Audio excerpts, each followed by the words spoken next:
And you're taking a live look inside the state capitol here in Atlanta under the Gold Dome. You see lots of legislators there in the summer. Why are they there? That's because there's a special session set to gavel in today at 2 p.m.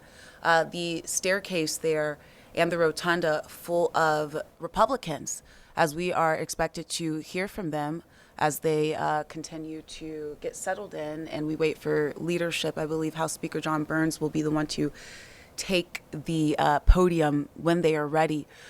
Moments ago, we did hear from leadership and the Democrats. It looks like Speaker Burns is speaking up to the podium, or stepping up to the podium. Let's take a listen in.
Well, good afternoon, everyone. Good afternoon. Thank you for being here and thank you for your attention. As we convene today, the Georgia House Republicans are focused on Georgia's future and the issues that really matter to our neighbors across this state, not partisan gain.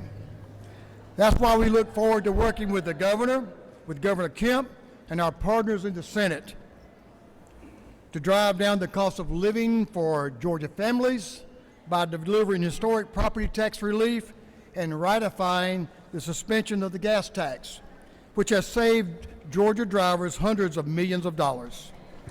In regards to reapportionment, when the House learned that it was placed on the call for a special session, we knew it was not the right path forward for our state at this time. We believe that it's important to do the things the Georgia way, responsibly, transparently, and with ample opportunity for public input, not just as we do with every other issue that comes before the House. Changes to our district maps have the potential to impact every voter in Georgia, and they deserve the same thoughtful, fact-driven process that has always guided the House.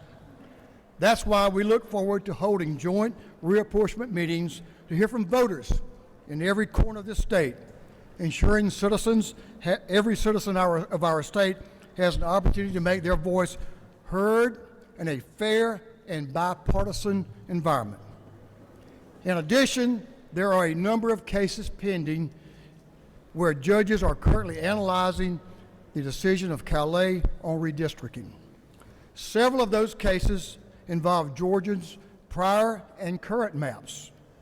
We are confident that Georgia will prevail in the pending appeals and look forward to receiving additional judicial opinions to assist in our future map drawing efforts. For these reasons, House Republicans will not be taking up congressional or legislative redistricting maps for the 2028 election cycle during this special session.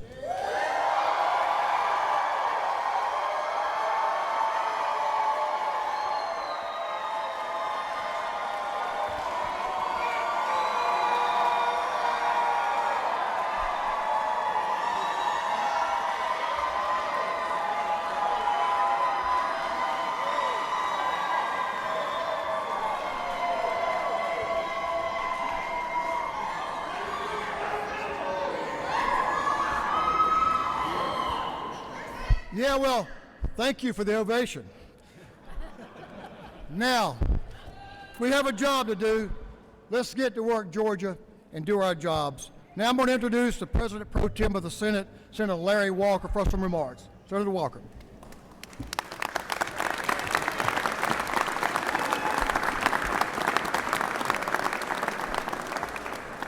So good afternoon. Thank you, Mr. Speaker. Senate Republicans stand united with you and your caucus in this decision today, and I appreciate you letting me be here with you today. I want to set the stage as to how we got here, where we are today. So the U.S. Supreme Court announced this decision on Louisiana versus Calais, which left no doubt that we would need to draw new maps. The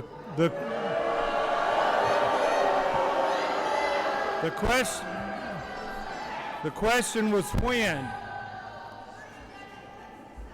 The question was when.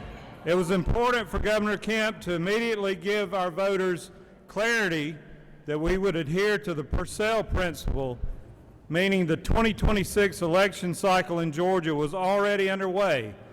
So any federal court ruling affecting elections would apply to the next election cycle in 2028.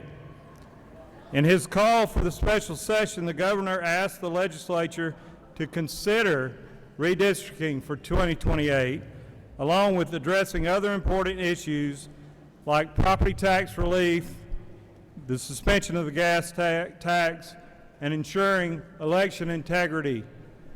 With that as context, it should be noted that the timing of the Calais decision puts Georgia in a very different position than other states that immediately responded. They weren't in the middle of their elections like we were.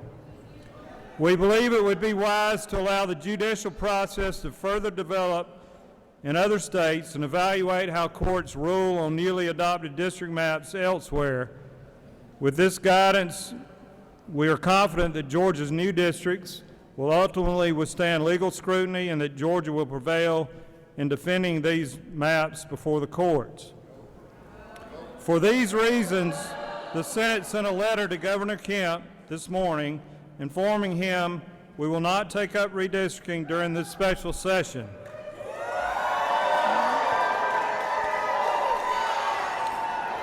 Instead, we recommend continued monitoring of the legal developments in other states while receiving additional public input before considering any changes to our maps. Because any changes to our current congressional or legislative districts would not go into effect until 2028, we believe it is prudent to take the appropriate and necessary time to do this important duty the right way and not to rush through it.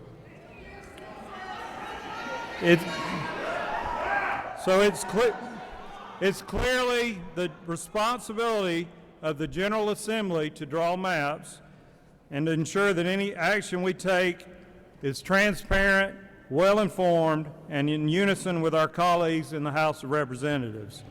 It is important to us that we proceed with the same level of care and deliberation that has guided the General Assembly's redistricting efforts in the past, and pausing this action gives us time to do that. Thank you.